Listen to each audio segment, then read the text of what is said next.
میاں ایک سوال ہے کہ صبر کی حقیقت کیا ہے، اور مصیبت کو مصیبت سمجھ کر برداشت کرنا یا اسے اپنے حق میں بہتر سمجھ کر برداشت کرنا؟ ہاں دیکھیں، مصیبت جو ہے وہ یہ تو ہے کہ انسان کو جو کچھ مصیبت پہنچتی ہے ٹھیک ہے، وہ انسان کے اپنے ہاتھوں کی کام ہوتی ہے۔ وما اصابکم من مصیبت فبما کسبت ایدیکم، جو تم کو مصیبت پہنچتی ہے وہ تمہارے ہاتھوں کی کمائی ہے، وہ اپنا کیا سامنے آ رہا ہوتا ہے، لیکن ہم اس کو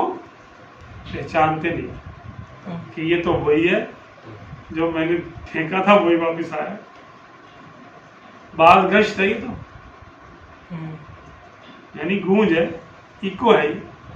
جو بولا تھا میں نے وہی پلٹ کے آ رہا، جو کیا تھا اسی کا نتیجہ سامنے آ رہا۔ مصیبت کو گناہوں کا نتیجہ سمجھنا، یہ حقیقت یہ ہے، حقیقت یہ ہے کہ مصیبت ہمارے گناہوں کا نتیجہ ہوتی ہے، اور یہ ہم کو توبہ کی ترغیب دلانے کے لیے اللہ تبارک و تعالیٰ پر نازل کی۔ ایک حکمت یہ، دوسری حکمت اس میں یہ ہے کہ اگر ہم توبہ نہیں کر رہے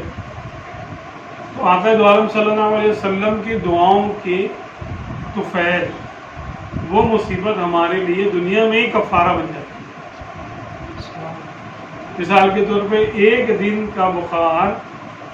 1 سال کے گناہوں کی معافی کا سبب بن جاتا ہے، یعنی جو آگ 1 سال کے گناہوں کی وجہ سے جہنم کی آگ اس کو پہنچنی تھی،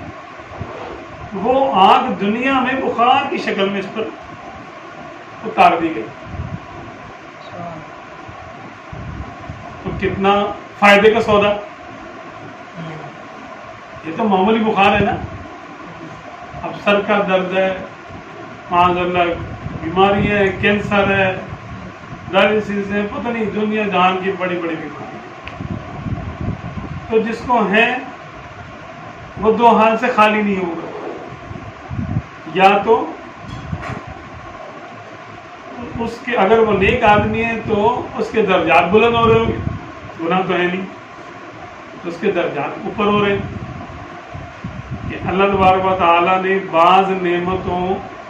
کو صبر کے بدلے میں رکھا، کہ جو صبر کرے گا اس کو یہ نعمت ملے گی۔ اب اللہ تبارک و تعالیٰ نے اس کے لیے ایک نعمت لکھی ہے، لیکن اس کا عمل اس تک نہیں پہنچا رہا اس کو، تو اس کے اوپر مصیبت ڈالی جاتی ہے تاکہ صبر کر لے اور پھر یہ اس نعمت کا حقدار ہو جائے۔ یہ ہو گیا، اور ہم جیسے گناہ گار ہیں ان کے لیے یہ ہے کہ ان کے گناہوں کی معافی ہو جاتی ہے۔ تو دونوں صورتوں میں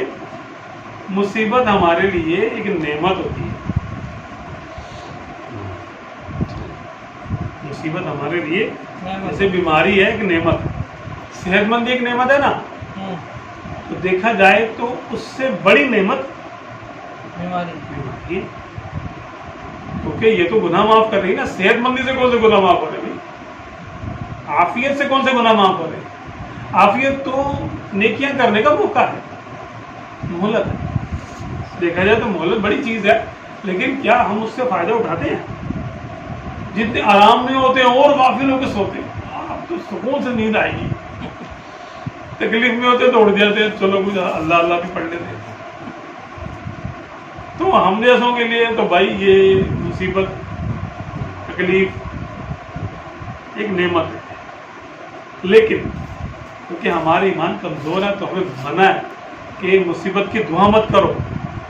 کہ تمہاری دعا کی وجہ سے آئے گی تو پھر تم سے برداشت بھی نہیں ہوگی۔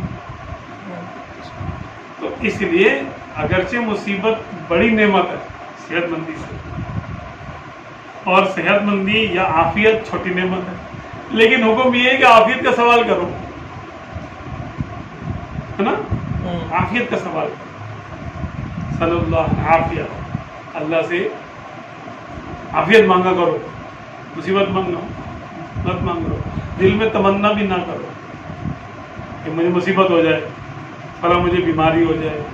ये हो जाए वो हो जाए। नहीं, अल्लाह की मर्जी आ जाए। अच्छा, बगैर मांगे बीमारी और मुसीबत अल्लाह ने तोहफे में दे दी, ये लो। अब जो अहले दिल हैं तो वो तो उसको सीने से लगाते, चलो भाई जरूर इसके पीछे बड़ी नेमत मिलने वाली, इम्तिहान आया तो डिग्री भी मिलेगी, पास हो जाएंगे तो वो डिग्री को देखकर इम्तिहान की सोबत बर्दाश्त करते हैं। ये मिलेगा भी तो भी जरूर कोई बड़ी चीज है इसके पीछे, इतनी बड़ी मुसीबत, इतनी बड़ी डिग्री। अब एक नर्सरी का बच्चा होता है, उसको बोलते हैं रंग भर दो बेटा यहाँ पर, और एक वही है बड़ा होकर पीएचडी करता है तो रंग थोड़ी भरेगा फिर वो, तो उसको थीसिस लिखनी है, कुछ उसको इंटरव्यूज देने हैं, मेहनत करनी है, डॉक्यूमेंट्रीज बनानी है, पता नहीं क्या क्या करना है उसको, पापड़ मिलेगा फिर जाके वो कई मरतबा हो सकता है फेल होने के बाद फिर वो पास हो, फिर डॉक्टर कहलाएगा, है ना। ऐसी उसके मामला, वही बच्चा जो कि नर्सरी में खाली रंग भर के पास हो रहा था और अच्छे नंबर फ्लाइंग कलर से पास हो रहा था, वो बड़ी कामयाबी के साथ, 100 में से उसके नंबर थे 98, 99, 100, बच्चा खुश होता, ओ मेडल भी लेके आता है, कप लेके आता है। हर बच्चे को एक एक कप मिल रहा होगा, सबका दिन बड़ा हो जाएगा, भाई मुझे कुछ ना कुछ मिला। और वो शख्स जब जाता है आगे पीएचडी में जाता है तो उस वक्त दिल तोड़ने से बचाने के लिए कोई तैयार नहीं होता, वो कहता है दिल टूटा तो टूटे, हमारी रिक्वायरमेंट पूरी होगी तब मिलेगा। सख्ती हो जाती है ना, लेकिन उसको बर्दाश्त करता है। वो क्यों करता है? आगे डिग्री बढ़ी है ना, दुनिया में इज्जत होगी, ये होगा, वो होगा, जॉब अच्छी मिल जाएगी। तो अहलुल्लाह के लिए ज्यादा बड़ी मुसीबत ज्यादा दर्जात का बाइस है, औहदा मिलेगा, अल्लाह की बारगाह में मकबूल बंदों में शुमार हो जाएंगे, अल्लाह ताला राजी हो जाएगा। तो इसलिए जब मुसीबत उन पे आ जाती है तो वो खुश हो जाते हैं और दिल से नहीं चाहते कि ये मुसीबत हम पे से टले। अगर से बज़ाहिर दुआ मांग रहे हो तो शरीयत क्या मातहत रहते हुए कि अल्लाह आफियत अता कर दे, अल्लाह सब बीमारों को अच्छा कर दे, अपने लिए भी कभी कर लेते हो तो कर लेते हो, जैसे कैफियत होती है उसके मुताबिक, लेकिन बेजार नहीं होता। आम आदमी मुसीबत से बेजार हो जाता। तो आम आदमी का मुसीबत को बर्दाश्त करना ये सब्र, तकलीफ महसूस कर रहा है और चाहता है कि ये मुसीबत मेरी जान छोड़ दे, तकलीफ में मुस्तर हो गया, लेकिन मुंह से कुछ नहीं बोल रहा और कह रहा है या अल्लाह जैसे तेरी मर्जी। लेकिन ये सब्र है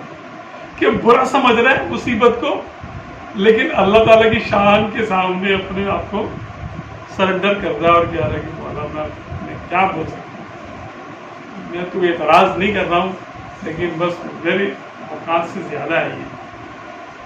तो इतने में डाल चाहता मेरी जान छूट जाए। ये सब्र है और इसकी हकीकत समझ लेना, मुसीबत की हकीकत क्या है, तो बड़े दर्जात दिला देगी मुझे, ये तो मुझे पता नहीं कहाँ से कहाँ जो है ना वो चली जाएगी, मुझे जो है ना पहुँचा देगी। तो ये तो उस पर शुक्र करते पहले दिल में करते ओ बहुत अच्छा हो गया, भला बीमारी आ गई, मुसीबत आ गई, अब अच्छा हो, मुंह से नहीं बोलते, शुक्र करते। मत पूछिए किसका आशिक हूँ, चुप रहना हमारा काफी है।